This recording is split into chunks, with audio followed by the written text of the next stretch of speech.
दिखाई होती तो अकेले मणिपुर विषय पर विस्तार से चर्चा हो सकती थी, हर पहलू पर चर्चा हो सकती थी और उनको भी बहुत कुछ कहने का मौका मिल सकता था,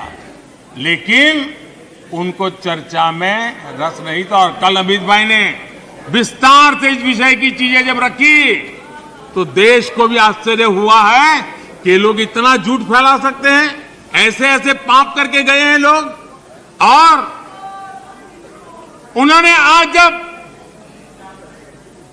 अविश्वास का प्रस्ताव लाए और अविश्वास में सारे विषय पर वो बोले,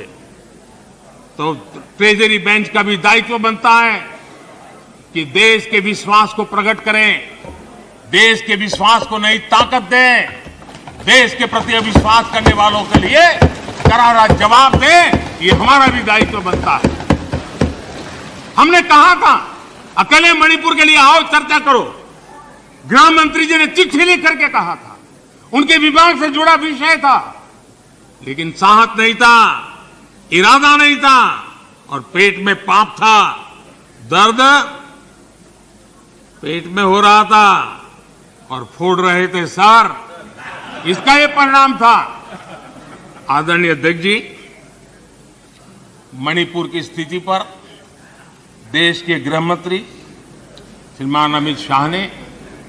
कल 2 घंटे तक विस्तार से और बड़े धैर्य से रत्ती भर भी राजनीति के बिना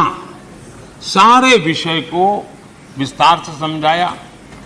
सरकार की और देश की चिंता को प्रकट किया और उसमें देश की जनता को जागरूक करने का भी प्रयास था। उसमें इस पूरे सदन की तरफ से एक विश्वास का संदेश मणिपुर को पहुंचाने का इरादा था, उसमें जन सामान्य को शिक्षित करने का भी प्रयास था, एक नेक ईमानदारी से देश की भलाई के लिए और मणिपुर की समस्या के लिए रास्ते खोजना एक प्रयास था। लेकिन सिवाय राजनीति कुछ करना नहीं है, इसलिए इन्होंने यही खेल किए, यही स्थिति किया।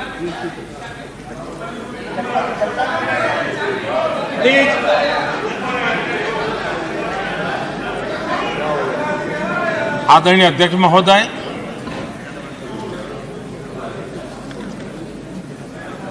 कल वैसे विस्तार से अमित भाई ने बताया है, मणिपुर में अदालत का एक फैसला आया। अब अदालतों में क्या हो रहा है वो हम जानते हैं, और उसके पक्ष विपक्ष में जो परिस्थितियां बनी, हिंसा का दौर शुरू हो गया और उसमें बहुत परिवारों को मुश्किल हुई, अनेकों ने अपने स्वजन भी खोए, महिलाओं के साथ गंभीर अपराध हुआ और ये अपराध अक्षम्य है और दोषियों को कड़ी से कड़ी सजा दिलवाने के लिए केंद्र सरकार, राज्य सरकार मिलकर के भरपूर प्रयास कर रही है। और मैं देश के सभी नागरिकों को आश्वस्त करना चाहता हूं कि जिस प्रकार से प्रयास चल रहे हैं, निकट भविष्य में शांति का सूरज जरूर उगेगा। मणिपुर फिर एक बार नए आत्मविश्वास के साथ आगे बढ़ेगा। मैं मणिपुर के लोगों से भी आग्रहपूर्वक कहना चाहता हूं,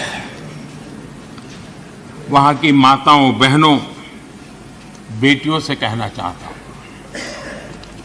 देश आपके साथ है, ये सदन आपके साथ है। हम सब मिलकर के, कोई यहां हो या ना हो, हम सब मिलकर के इस चुनौती का समाधान निकालेंगे, वहां फिर से शांति की स्थापना होगी। मैं मणिपुर के लोगों को विश्वास दिलाता हूं कि मणिपुर फिर विकास की राह पर तेज गति से आगे बढ़े, उसमें कोई